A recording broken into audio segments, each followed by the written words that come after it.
Today we are going to be making a super simple bag that we're going to make one long strip of rectangles using this traditional sunflower style granny square. And then we're going to fold it, seam it in two places, and we've got a bag. It's really, really fun to do. I have another pattern that is a different stitch and is more solid if you want to try that as well. But I thought it would be fun to do this in a granny square style. For today's bag, you will need the Dishy worsted weight yarn. I chose to do this one in linen, but I also think it'd be cute doing it as different colors. I'm making this one in a solid, but you could do a different color for each round if you wanted to. You could mix up the colors. This could even be a scrap buster because you could just use up your scraps of yarn to make each granny square, which is the fun thing about granny squares.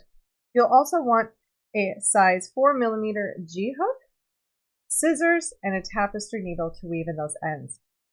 I am choosing to do a handle that I'm going to crochet, but if you want to do a purchased handle from Amazon or something like that, that works well too if you just want to do some different hardware. So the first thing we need to do is learn how to make this granny square, and then we're going to make a piece of fabric that is a 1:3 ratio. And the nice thing about granny squares is they are square. So for this one, I'm doing 3 squares by 9 squares, and that will give us the rectangle to fold it correctly. But you could do a different ratio if you want to. You can make a really small bag and you can make a really big beach tote. You can also make this bag, this is the worsted weight Dishy. They now have a bulky weight Dishy, so if you want to make it a little bit bigger, you could use the bulky weight yarn and definitely go up a hook size to do so. So this is a really flexible pattern. Let's get into it right now and learn how to make this granny square. And for this bag, while you can make your own crochet strap if you wish, I am going to use a canvas style strap that's quite strong today and easy to snap onto each top corner and remove and switch out for different styles if I wanted to. So I will include the link in this pattern as well. Now to get started with making this granny square, we're going to go ahead and create a magic ring. Place your hook in there. Grab my working yarn, and I like to just do one chain to get it started. It's not a true chain, but it's just a way to get your magic ring started. Now we're going to be working 16 stitches into this magic ring, and our first stitch is actually going to be what's called a stacked single crochet. If you don't want to do this, you can substitute it with a chain 2 or chain 3. So I'm going to start by going into the magic ring, yarning over and pulling up a loop, yarning over and pulling through 2, just like you would for a single crochet. But we're going to go back into this left bar here, insert our hook through, yarn over and pull up a loop, yarn over and pull through 2. And that completes our stacked single crochet.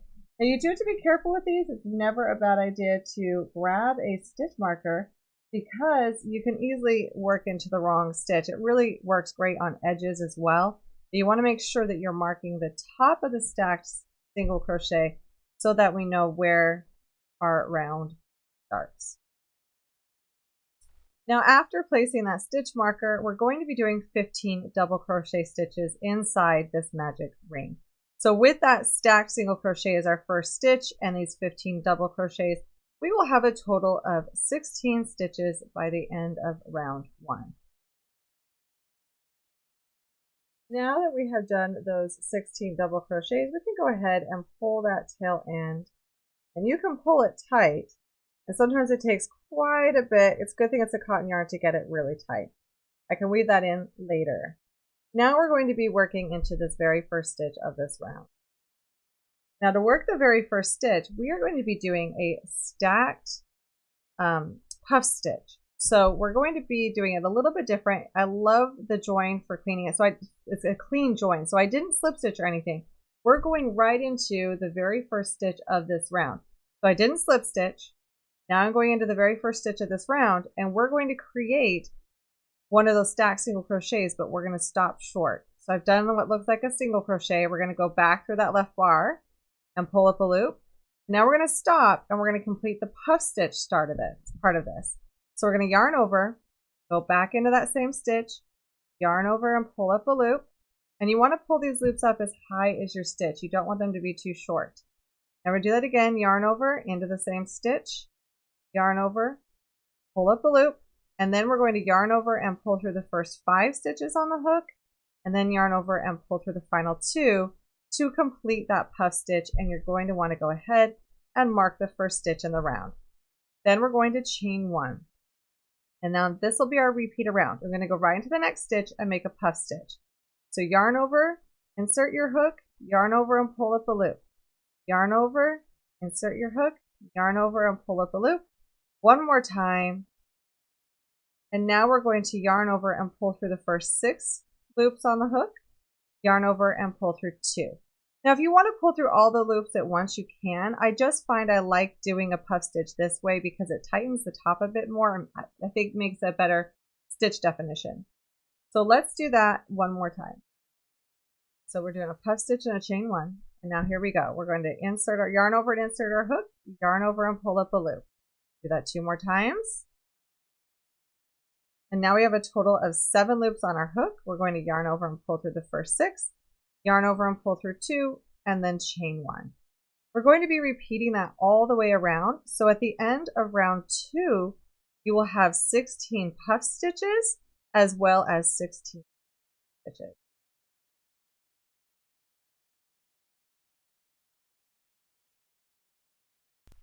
Now that we have completed round 2, we are going to be slip stitching to the first stitch in this round for this one.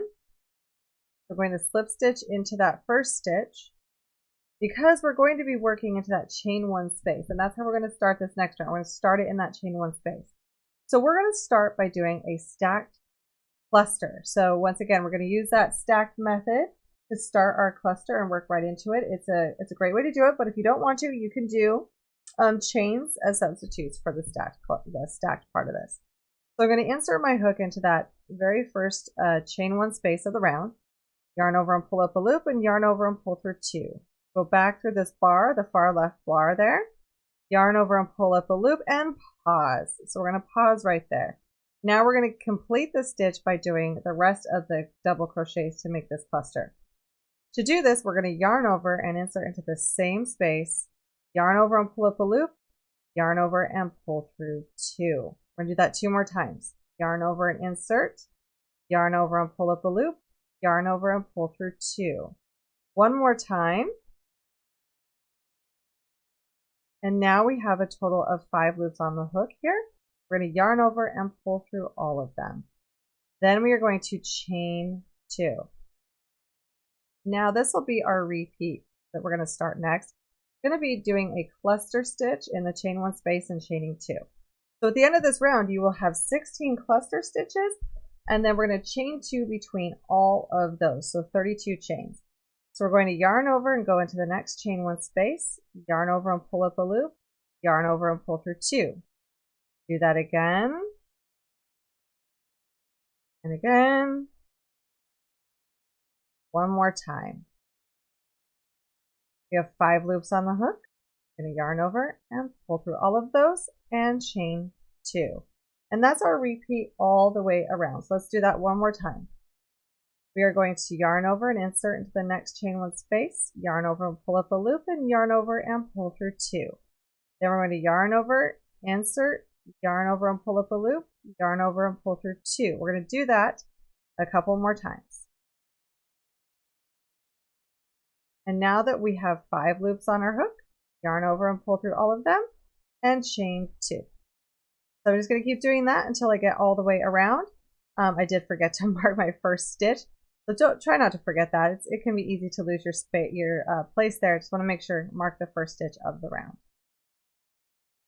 Now after completing round 3, we are going to be working on our final and 4th round. So at the end of round 3, we'll move that stitch marker, and we are going to do a slip stitch to join. And then we are going to be working into this chain 2 space to start round 4. To start round 4, we're actually going to do a stacked double crochet.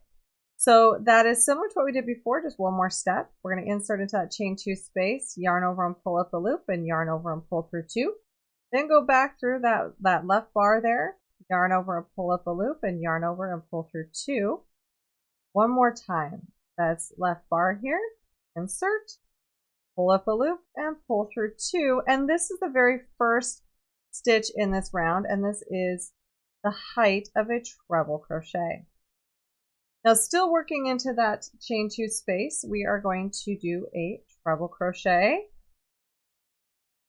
and then another treble crochet,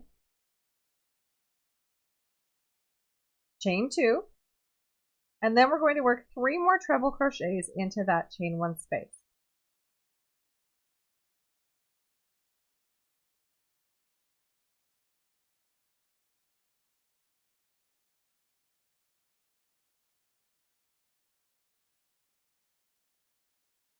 And this is what creates that corner, the corner point for this, because right now we have a circle. We need to take it into a square, so it is a granny square. So the next thing we will do is in this chain 2 space, the next one, we're going to do 3 double crochet stitches.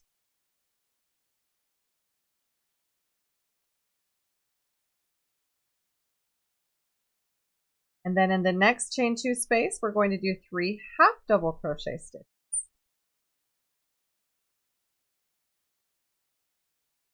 And now in the next one, we're going to do 3 double crochet stitches.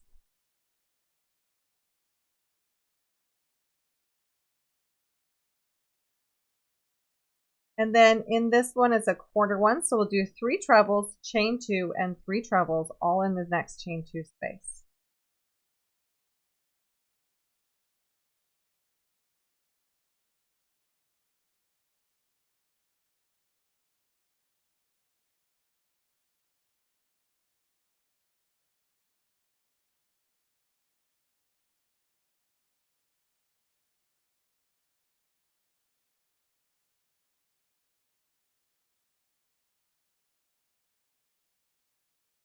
And that completes our next corner. And we're just going to keep doing what we did here around. So in our next chain 2 space, we'll do 3 doubles. The next one, we'll do 3 half double crochet. The next one, we'll do 3 double crochet. And then we'll be back to the corner space where we do the 3 treble, chain 2, and 3 treble. We're going to work that all the way around. Our last space here will be 3 double crochets, and then we'll talk about our next steps.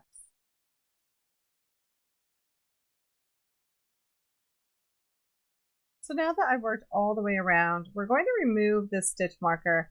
And what we want to do is we want to do join as we go. We want to go ahead and join this to the bag, joining all the squares together as we go, so we don't have to come back and do any of that later. Now you can fasten off and you can seam these together later if you want. But I'm going to slip stitch to the first slip stitch of the corner here. So I'm going to slip stitch across those 3 trebles. And then I'm going to slip stitch into that first chain stitch. And now it's time, since we're at this corner, to go ahead and join this to the other granny squares. If you're just starting out your first one, you'll just be joining 2 granny squares together along one edge. Now, after making this square, we're going to be joining these together. Now, this is the join I'm going to show you how to do. It's one I haven't shown on camera before, but it is fun.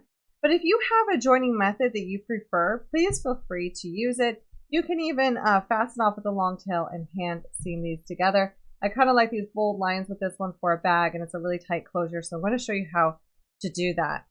Now I have slip stitched from my last stitch over to this corner. I've slip stitched 1 stitch in the first chain, and now I have that second chain. So I'm at the point of this corner. And we're going to be joining it along this side here. So to start a new row, we only have to join this one side for our very first one, and our next one will be joining across and then down.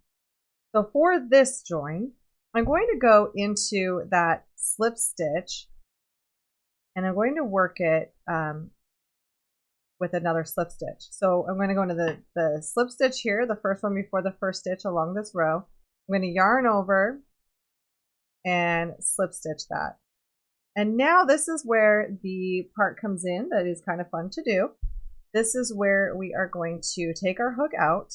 We're going to go to this side here, and we're going to go down the opposite stitch on this side. So this is the chain 1 before the treble crochet on the corner, and I'm going to go down just that top loop. So if we were looking at it this way, it would be the back loop, but we're just going to go through that top loop there. Then we're going to put our hook back through our stitch. And we're simply going to yarn through. We're just going to pull that through. We're not yarning over anything. We're just pulling through. I'm going to rotate this a little bit so we can see it a little bit better here. So now that we've done that first stitch, I'm going to go to the next stitch on the one that I'm joining, yarn over and pull through. And then I'm going to be taking my hook out of that one and going to the stitch opposite, going through that top loop. So I worked the slip stitch through this treble, and now I'm going to be pulling through this treble on this side. So I've worked through that top loop. I'm going to put my hook back through that loop that was just hanging out and pull through.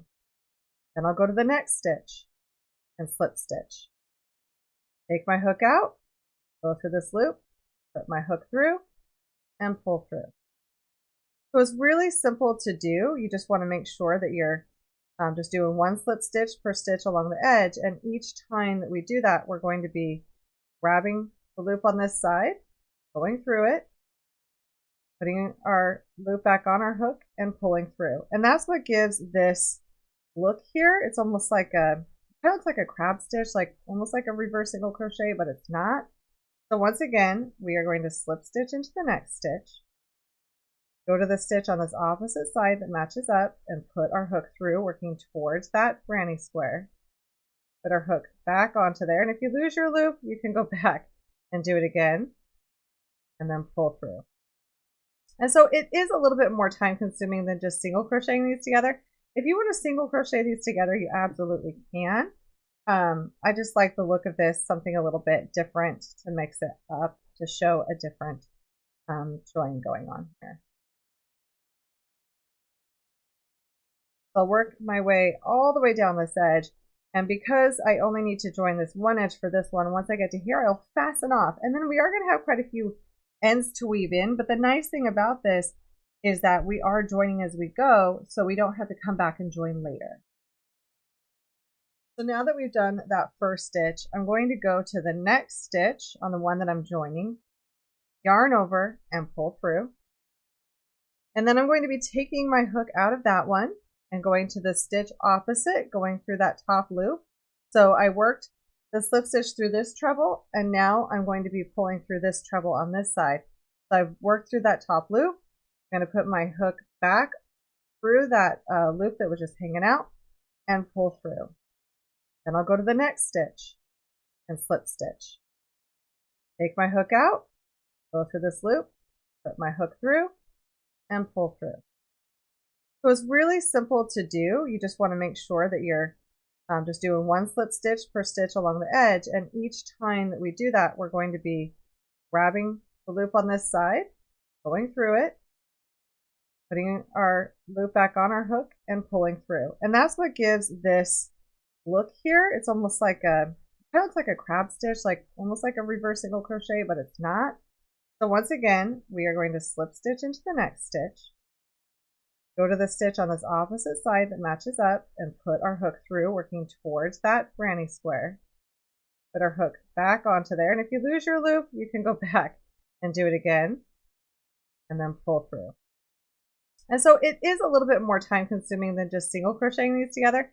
If you want to single crochet these together, you absolutely can. I just like the look of this, something a little bit different to mix it up, to show a different join going on here. So I'll work my way all the way down this edge, and because I only need to join this one edge for this one, once I get to here, I'll fasten off, and then we are going to have quite a few ends to weave in. But the nice thing about this is that we are joining as we go, so we don't have to come back and join later. And when you get to the edge, I have slip stitched through the first corner slip stitch, and then I like to see if I can grab more than one here on this last join, because you've got the slip stitch from this side, you've got the slip stitch over here, so I'll so often pull through here, pull through the opposite slip stitch here, and then go to this other side here, maybe grab one from this other corner, just in any loop really from the corner, and pull it through again as I lose my loop there, just to get that corner nice and tight. But remember, we do have ends to weave in, and so you can always use those ends to tighten up those corners. And now we're going to start down this side, and I'm going to slip stitch into the next slip stitch or chain one space, slip stitch into chain one space, and then go to this opposite side to the corresponding chain one space and pull that through. And you'll probably have to turn your work here. That way we can work a little bit easier once we turn our work. And we're going to continue down this side just as we did before. So going into slip stitching into the next stitch, removing our hook, going to this side and finding that same stitch and grabbing that top loop. And now that might be the slip stitches sometimes that we did before to finish out the round. Then just keep working all the way down. And then once you join this side, you'll fasten off and weave in those ends.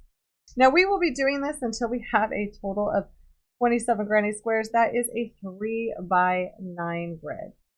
Now once you have all of your granny squares combined together, we're going to even out these edges here. They kind of dip a little bit where we join them together. And blocking will help with that as well. After I do this slip stitch edge, I'm going to be blocking this, but before I block it, I'm going to go ahead and join my yarn. It really doesn't matter where we join because I'm going to do an invisible join when we get back to the beginning. But I am simply going to be slip stitching in each stitch all the way around, and this will help even out a lot of those corners and these edges as they come together.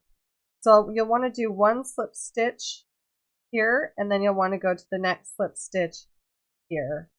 And notice how that already evens that out quite a bit. It brings it up to a better height. It makes the fabric a lot more even. So I'm going to keep slip stitching all the way around. On the corners, if you would like to make them a bit more crisp as well, you can do a slip stitch into one of the chain stitches, then chain one, and then slip stitch into the next chain stitch. Make those corners crisp.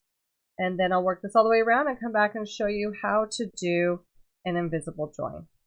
So once you have slip stitched all the way around, go ahead and fasten off, leaving a tail end because we're going to do what's called an invisible join next.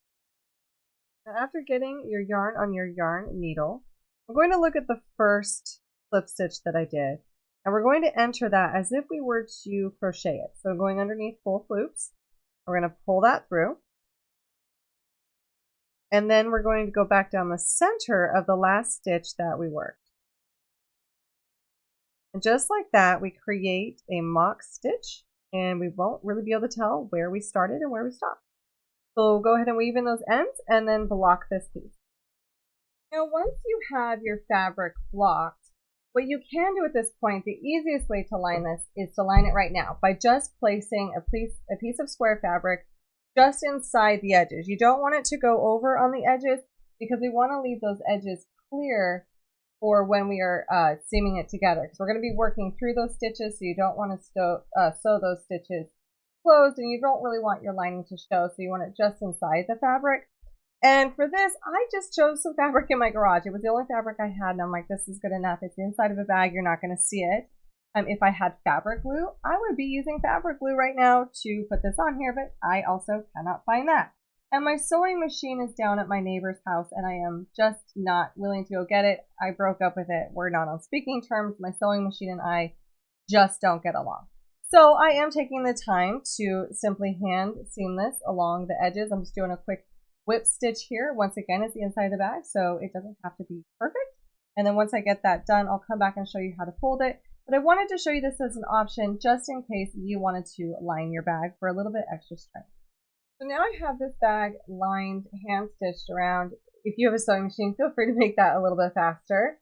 But I have the wrong side of my fabric facing me. My right side is this side of the fabric. And now it's time for us to make it that bag shape. And this is what's so exciting about this is it's simple to do. So we're simply going to take this top right corner and fold it down straight across that edge. Then we're going to take this bottom left corner and fold it up. And then we're going to imagine that there is a dotted line across here, that this is the line we're going to be folding across. We're simply going to grab this side, keeping it folded, and we're going to fold across that dotted line that is imaginary. But once we flip this up, now we have our bag shape. How awesome is that? So just a few folds, and all of a sudden we are right where we want to be. Now the last steps we need to do is to close this. We need to do some seaming here, but I think I'm just going to use the same type of join style seaming here, and then we're going to do that on the other side as well. Now, could we have arranged this bag and done it this way to start with? Maybe, where we are working in squares, but I find it's a lot easier to put the bag lining on by doing this as a long rectangle, and it's really fun to fold this way, and it's a simple project, I think, in that way. And then the last thing we'll be doing is the handles. Now, to do this last join here, I'm going to go ahead and grab my yarn, and at this stitch here, so the one that would be like the corner stitch lining these up, I'm going to go ahead and join my yarn, chain 1 to get that there, and then I'm going to slip stitch in that stitch, which also means if we're doing this the same way we did to join all these, we're going to take our hook out, we're going to go to this corner here, we're going to insert our hook into that corner. And then we are going to grab the yarn from this side. So we're going to grab the loop and pull it through. And then we will slip stitch into that next stitch. Got my tail end kind of tripping me up here. Move that tail end out of the way. So that next we will slip stitch into our next stitch. Take our hook out, come through the other side of the stitch that's opposite of this, put the loop back onto the hook. This is a little bit hard for me to do from a filming angle where it's so far from my body, and then pull it through. And then we're going to keep doing that all the way down. So it's the same thing we had done before, but we're just going to work it all the way down this last seam, making it nice, super, and simple, and then it matches up. You can always use your tail end here to close any gap to make it look nice and streamless there. And I'm going to do that across here, and then we'll flip it over and do it again on the other side because there's one on the back side as well. Now, once these seams are done, the bag body is complete. And the last thing to do is, if you have purchased the canvas handles, you can go ahead and on each corner, we still have a spot where we can simply slide that through. Now, if you want it a bit more reinforced so it doesn't stretch, you can always take your yarn needle and strengthen it through here by weaving in on the back, making sure that it's strong enough, or add an additional loop with your yarn and then stitch that to it. But I really feel like this is going to work just fine. So I'll attach that to each side of this bag, and then I am ready to wear it.